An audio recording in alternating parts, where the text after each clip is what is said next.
Hi friends, welcome back to cine 360. எல்லாரும் எப்படி இருக்கீங்க? கண்டிப்பாக எல்லாரும் நல்லா இருப்பீங்க நம்புறேன். கொஞ்ச நாளாவே தொடர்ந்து வீடியோஸ் போட முடியல, அதுக்கு ரொம்பவே சாரி ஃப்ரெண்ட்ஸ். இனிமே கண்டினியூஸாக வீடியோ போட ட்ரை பண்ணுறோம். முன்னாடி மாதிரியே நம்ம சேனலில் தொடர்ந்து சப்போர்ட் பண்ணுங்க.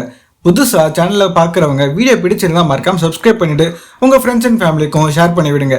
இப்போ ரீசெண்டாக ரிலீஸ் ஆன 2 த்ரில்லர் மூவிஸை பற்றி தான் இந்த வீடியோ நம்ம பார்க்க போகிறோம். நாம முதல்ல பார்க்க போகிற படம் பேரன்பும் பெருங்கோபமும். தமிழ்ல ரீசெண்டா ரிலீஸ் ஆன ஒரு டிராமா த்ரில்லர் மூவி தான் இந்த படம். ஒரு ஹாஸ்பிட்டல்ல வேலை பார்த்துட்டு வராரு ஹீரோ. ஒரு நாள் திடீர்னு ஹீரோவை ஒரு கேஸ்ல அரெஸ்ட் பண்ணிட்டு போயிடுறாங்க. அரெஸ்ட் பண்ணிட்டு போய் ஹீரோ விசாரிக்கும் போது தான் தெரியுது ஹீரோ வேணும்னு இந்த கேஸ்ல அரெஸ்ட் ஆகணும்ட்டு பிளானை போட்டு போலீஸ்கிட்ட மாட்டிருக்காரு அப்படின்ட்டு. கடைசியில ஹீரோ எதுக்காக இந்த கேஸ்ல வேணும்ட்டு இன்வால்வ் ஆனாரு, இதன் பிறகு இதன் பின்னாடி என்ன நடந்தது, இதுக்கான ரீசன் என்னன்னு அப்படின்னு சொல்றதுதான் படத்தோட மீதி கதை. இதுதான் படத்தோட பிளாட்டு. படத்தோட பாசிட்டிவ் நெகட்டிவ் சைடு என்னன்ட்டு பார்த்துடலாம். படத்தோட ஸ்டோரியை பொறுத்த வரைக்கும் நம்ம ஆல்ரெடி கேட்ட ஸ்டோரி தான். ஆனால் இந்த மூவியில் ஸ்டோரி டெல்லிங் கொஞ்சம் டிஃப்ரெண்ட்டாக நல்லா இருந்துச்சு. இதன் பிறகு அடுத்த பாசிட்டிவ்னா படத்தில் ஹீரோவாக நடிச்சிருக்க விஜித். ஓரளவு மெச்சூர்டான ஆக்டிங்கை பார்க்க முடிஞ்சது இவர்கிட்ட. ஸ்பெஷல் எலிமெண்ட்னா ஹீரோயின், வில்லன், அப்புறம் மாமியார் ரோலில் நடிச்சிருந்தவங்கள தான் சொல்லணும். ஹீரோ ஆக்ஷன் அண்ட் ரொமான்ஸில் ஸ்கோர் பண்ணியிருக்காங்கன்னா ஹீரோயின் படம் முழுக்க வந்த எல்லா சீன்ஸ்லையுமே நல்லா நடிச்சிருந்தாங்க. வில்லனாக நடிச்சிருக்க மைம் கோபி சும்மா மிரட்டி இருக்காரு. இவர் கூட சப்போர்ட் பண்ண கூடவே 2 கேரக்டர்ஸ் இருப்பாங்க, அவங்களும் நல்லா ஸ்கோர் பண்ணியிருந்தாங்க. ஸ்பெஷல் மென்ஷன்னா மாமியார் ரோலில் நடித்த சுபத்ரா செம்மையாக பண்ணியிருந்தாங்க. ஃபைனலாக நம்ம பார்க்க போகிற ப்ளஸ் பாயிண்ட்னா பேக்ரவுண்ட் ஸ்கோர் தான். படத்துக்கு இளையராஜா மியூசிக் போட்டு இருக்காரு. கொஞ்சம் டிஃப்ரெண்ட்டாகவும் சாங்ஸ் கூடவே நல்லா இருந்துச்சு. படத்தோட மைனஸ்னு பார்த்தோம்னா படத்தோட டைட்டிலில் சொன்ன மாதிரி படத்தில் கோவப்படுற சீன்ஸ் அதிகமாகவும் மற்ற எலமெண்ட்ஸ் எல்லாம் கொஞ்சம் கம்மியாகவும் இருந்துச்சு. படத்தோட ஃபர்ஸ்ட் ஹாஃப்ல கொஞ்சம் ட்ரிம் பண்ணி இருந்திருக்கணும்னு தோணுச்சு. செகண்ட் ஹாஃப்ல வர சீன்ஸ் அண்ட் ஸ்டோரி டெல்லிங்லாம் நல்லா இருந்துச்சு. கிளைமேக்ஸ் என்ன இன்னும் கொஞ்சம் சேஞ்ச் பண்ணி இருந்திருக்கணும்னு தோணுச்சு. ஆனால் ஒட்டு மொத்தமாக பார்த்தோம்னா ஒரு நல்ல மெசேஜ் இருந்துச்சு படத்தில். படம் IMDbல 10க்கு 8 ரேட்டிங் வாங்கியிருக்கு. படம் ஆஹா பிளாட்ஃபார்ம்ல அவைலபிளா இருக்கு.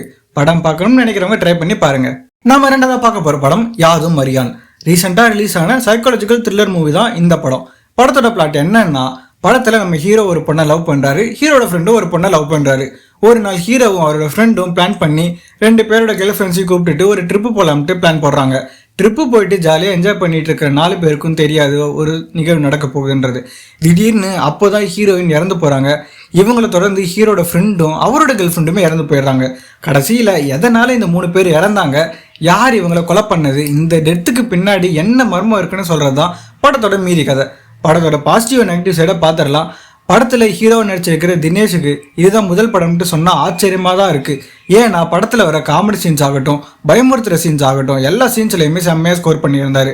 அடுத்ததாக பார்த்தோம்னா ஹீரோட ஃப்ரெண்ட் கேரக்டர் நடிச்சிருவரும் யதார்த்தமாக நடிச்சிருந்தாரு. இவங்களை தவிர ஹீரோயின் மற்ற கேரக்டர்ஸ் எல்லாருமே டீசெண்டாக ஆக்ட் பண்ணியிருந்தாங்க. சில பிளேஸில் யூகிக்க முடியாத சில சீன்ஸ்லாம் இருந்துச்சு, அதெல்லாம் ரொம்பவே நல்லா இருந்துச்சு. இவங்க 4 பேரும் ட்ரிப்புக்கு போய் தங்குற ரூமை காமிக்கும் போது ஹாரராக இருக்கும், அந்த சீன்ஸ்லாம் கொஞ்சம் நல்லா இருந்துச்சு. படத்தோட நெகட்டிவ்னு பார்த்தோம்னா படத்தில் ஃபர்ஸ்ட் ஹாஃப்ல வர கொலை எதுக்கு, அந்த கொலைக்கு இதுதான் முடியும்ட்டு சொல்லிட்டு திரும்பவும் குழப்பற மாதிரி சில சீன்ஸ்லாம் வச்சுருந்தாங்க. அதை அவாய்ட் பண்ணியிருந்தால் கொஞ்சம் ஓகேவா இருந்திருக்கும். இதுக்கு இடையில பொலிட்டிக்கல் பற்றி ஒரு சர்ப்ரைஸ் எலமெண்ட் இருக்கு. படம் பார்த்து நீங்களே தெரிஞ்சுக்கோங்க. ஒட்டு மொத்தமாக சொல்லணும்னா யதார்த்தமாக அங்கங்கே டர்னிங் பாயிண்ட்ஸோட இருக்கிற ஒரு த்ரில்லர் மூவியை பார்க்கணும்னு நினச்சிங்கன்னா படம் ஆஹா தமிழ் OTT பிளாட்ஃபார்மில் அவைலபிளாக இருக்கு. IMDbல 10க்கு 6.5 ரேட்டிங் வாங்கியிருக்கு. இந்த வீடியோவில் பார்த்த 2 மூவிஸில் எந்த மூவியை ஏற்கனவே நீங்கள் பார்த்துருக்கீங்க, அப்படி பார்த்துருந்தீங்கன்னா எந்த படம் உங்களுக்கு பிடிச்சிருந்துருச்சுன்னு மறக்காமல் கமெண்ட்ஸில் சொல்லுங்கள். இது மாதிரி வேற ஒரு ஏதாவது மூவிக்கு சஜஷன் வேணும்னாலும் மறக்காமல் கமெண்ட் பண்ணுங்கள். வீடியோவை எண்டு வரைக்கும் பார்த்ததுக்கு ரொம்ப நன்றி.